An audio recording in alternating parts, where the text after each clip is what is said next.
بسم اللہ الرحمن الرحیم۔ اور سورہ مبارکہ مؤمنون قرآن مجید کا ایک اہم سورہ ہے۔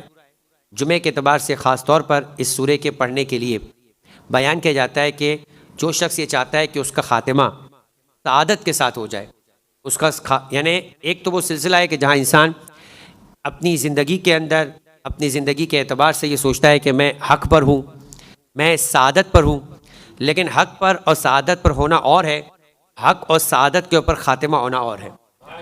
لہٰذا عزیزان محترم، شہزادی حضرت معصومہ یعنی شہزادی کونین جب حاکم کے دربار میں گئی اور خطبہ پیش کیا اپنے حق کے استحقاق کو طلب کرنے کے لیے، تو اس وقت شہزادی نے خطبے کے بالکل درمیان میں قرآن مجید کی ایک آیت جو ہے وہ پیش کی، اور اس آیت کے اندر یہی بات کہی گئی تھی کہ دیکھو تمہارا مسلمان ہونا اور ہے اور تمہارا مسلمان مرنا اور ہے۔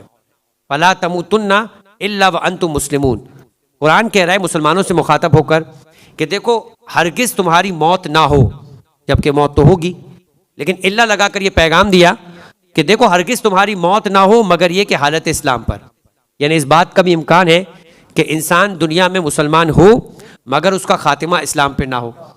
لہٰذا عزیزان محترم، قد افلح المؤمنون کہا کہ سورہ مبارکہ مؤمنون کی پہلی آیت کہ نجات یافتہ ہے، رستگار ہے، فلاح یافتہ ہے وہ کہ جو مؤمن ہے۔ تو لہٰذا اگر انسان یہ چاہتا ہے کہ اس کا انجام اختتام سعادت پر ہو تو اس کو مومن ہونا ہوگا۔ جب تک کہ وہ ایمان کی حالت پہ مرے گا نہیں تب تک نجات یافتہ نہیں ہوگا۔ اور حضرت معصومہ کم کی جو زیارت ہے اس زیارت کے اندر بھی یہی پیغام ہے۔ زیارت کے اندر بالکل اختتامی جملے کے اندر ہم حضرت معصومہ کم کی زیارت ایک اعتبار سے انتہائی اہم زیارت ہے، اس لیے کہ ائمہ معصومین علیہ السلام کے اندر ان 14 ہستیوں کے اندر ہر ایک اس انداز سے فضیلتوں کے اندر ایک ہے کہ فرمایا کہ اولنا محمد، اوسطنا محمد، آخرنا محمد، کلنا محمد، کہ ہمارا پہلا بھی محمد ہے، ہمارا درمیانی بھی محمد ہے، ہمارا آخر بھی محمد ہے، ہم کل کے کل محمد ہے۔ لہٰذا میں نے آپ کی خدمت میں کہا تھا کہ امام اپنی ہر صفت میں اپنے وقت کے اندر امام ہوا کرتا ہے۔ شجاعت کا امام امام معصوم امام وقت ہوگا، سخاوت میں امام اپنے دور کا امام ہوگا، فضیلتوں کے اعتبار سے امام اپنے دور کے اندر ہر فضیلت کا امام ہوگا۔ لہٰذا ان کی نظیر اور ان کی مثیل نہیں ہے مخلوقات میں کہیں بھی۔ لیکن جو امام زادگان ہیں ایسا نہیں کہ ہر امام زادہ برابر فضیلتوں کے اندر، امام زادوں کے اندر مرتبے ہیں، درجات ہر ایک کی فضیلت ایک جیسی نہیں۔ کچھ ہستیاں ایسی ہیں کہ جو اس قدر مکرم ہے کہ انہیں عصمت صغریٰ کے مرتبے تک لے جایا گیا۔ ہر امام زادہ عصمت صغریٰ کے مرحلے پہ نہیں ہے، لیکن جو اپنی ہستیوں کو، اپنے کردار کو، اپنے علم اور اپنے کمالات کو اتنا بلند کر گیا اور اہل بیت علیہ السلام سے اتنا قریب ہو گیا کہ اہل بیت علیہ السلام نے اس کے لیے کچھ ایسے ارشادات فرمائے کہ جو ارشادات اپنے ذمہ یہ واضح کیے ہوئے کہ ان کا مقام عام ہستیوں سے برابر نہیں ہے۔ لہٰذا حضرت معصومہ کم کے لیے جملہ کہنا کہ من زار المعصومہ بکم فلاح الجنہ یا فلاح الجنہ، کہ جس نے کم میں موجود معصومہ کی زیارت کی اس کے لیے جنت ہے۔ یہ ہر امام زادی کی خصوصیت نہیں۔ مثلا حضرت شاہ عبدالعظیم جو 4 نسل سے امام حسن مجتبیٰ تک پہنچتے ہیں، مگر اس قدر عظمت کے مقام کے اوپر ہے کہ امام معصوم یہ فرماتے کہ جس کسی نے شاہ عبدالعظیم کی زیارت کی ایسا ہے کہ جس نے ہمارے جد امام حسین کی زیارت کی۔ یہ مقام ہر امام زادہ کا نہیں ہے۔ اسی طریقے سے سید محمد کا مقام کچھ اور ہے، اسی طریقے سے مولا ابو الفضل عباس کا مقام کہ چھٹے امام جس کے بارے میں یہ کہتے ہوئے نظر آئے کہ ہماری جانیں آپ پر قربان۔ امام معصوم اگر کسی پر اپنی جان قربان کرنے کی بات کرے تو وہ مرتبہ ابو الفضل عباس کا ہے۔ تو حضرت معصومہ کا مقام کیا ہے کہ ان کی زیارت معصورہ زیارتوں میں سے 3 ہی امام زادگان ہیں کہ جن کی زیارت امام معصوم نے خود بیان کی ہے، ورنہ آپ جاتے ہیں امام زادوں کے روزے پر تو وہ جو زیارتیں لکھی ہوتی ہے وہ علماء نے مختلف زیارتوں سے ان زیارت نامے کو ان شخصیت کے اعتبار سے ان کی نسبت چونکہ فرزند رسول اور اولاد رسول سے تشکیل کر دی، مگر وہ الفاظ جو امام کے ہو ان کے ہو کہ وما ینطق عن الہوا ان ہوا الا وحی یوحی کے مرتبے پہ ہو، اور وہ امام کے الفاظ بیان کرتے ہیں۔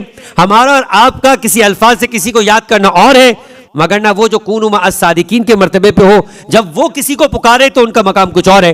لہٰذا ہمیں امام معصوم کی طرف سے 3 ہی امام زادگان ہیں کہ جن کی زیارتیں باقاعدہ معصورہ ملی۔ سب سے پہلی زیارت ابو الفضل عباس کی جو خود امام جعفر صادق علیہ افضل الصلاۃ والسلام اللہم صلی علی محمد وعلی محمد کی جانب سے ہم تک پہنچی.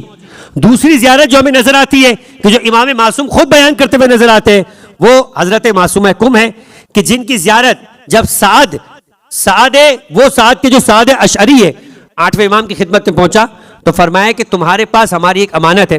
فرمایا کہ آپ بات کریں فاطمہ بنت موسیٰ ابن جعفر صادق علیہ السلام کی. امام نے فرمایا ہاں. جب ان کی قبر پہ جاؤ تو امام نے ابتدا اسی انداز سے تسبیح پڑھ کے کہی جس طرح سے زیارت جامعہ کی ابتدا ہے. کہا کہ 34 مرتبہ اللہ اکبر کہو, 33 مرتبہ سبحان اللہ کہو, اور قبلہ رخ ہو کر نہیں. کہا قبر حضرت معصومہ کو رخ کرو اور رخ کر کے 34 بار اللہ اکبر کہو, 33 بار سبحان اللہ کہو, 33 بار الحمدللہ کہو. جب یہ 100 مرتبہ مکمل ہو جائے تو فرمایا کہ اب قبلے کی طرف ہو جاؤ اور قبلے کی طرف رخ کر کے حضرت معصومہ کی زیارت پڑھو. اور آپ جا کے زیارت حضرت معصومہ کو پڑھیے تو وہی الفاظ کم و بیش ملتے جو زیارت وارثہ کے ہیں. اور پھر آخر کے اندر جو جملہ ہے وہ اہم ہے. آخر میں جملہ کیا ہے؟ فرمایا کہ اللہم ورضاک والدار الآخرہ, کہ اے پروردگار عالم ہم تجھ سے قیامت کے دن جو دار آخرت ہے تیری رضا چاہتے ہیں. کس طرح سے تیری رضا چاہتے؟ یا فاطمہ تو اشفعی لی فی الجنہ, کہ اے حضرت فاطمہ یہ رضایت خدا کے مرتبے پر قیامت کے دن پہنچنا ممکن نہیں ہے جب تک کہ آپ کی شفاعت قیامت کے دن حاصل نہ ہو جائے. یا فاطمہ تو اشفعی لی فی الجنہ. اور پھر اس کی شفاعت کا مقام کیوں ہے؟ کہ اس لیے کہ فَإِنَّ لَكِ عِنْدَ اللَّهِ شَأْنَ مِنَ الشَّأْنِ, یہ شفاعت کا مرتبہ ہر ایک کو نہیں ملے گا. جنت میں تو چلے جائے گا مگر شفاعت کے مقام کے لیے ایک شان اور ایک منزلت چاہیے. فَإِنَّ لَكِ شَأْنَ مِنَ الشَّأْنِ, اور آپ کے پاس وہ شان اور عظمت و مرتبہ ہے کہ آپ فقط جنت میں جائیں گی نہیں بلکہ جنت میں جانے کے لیے ہماری شافع بن جائے گی.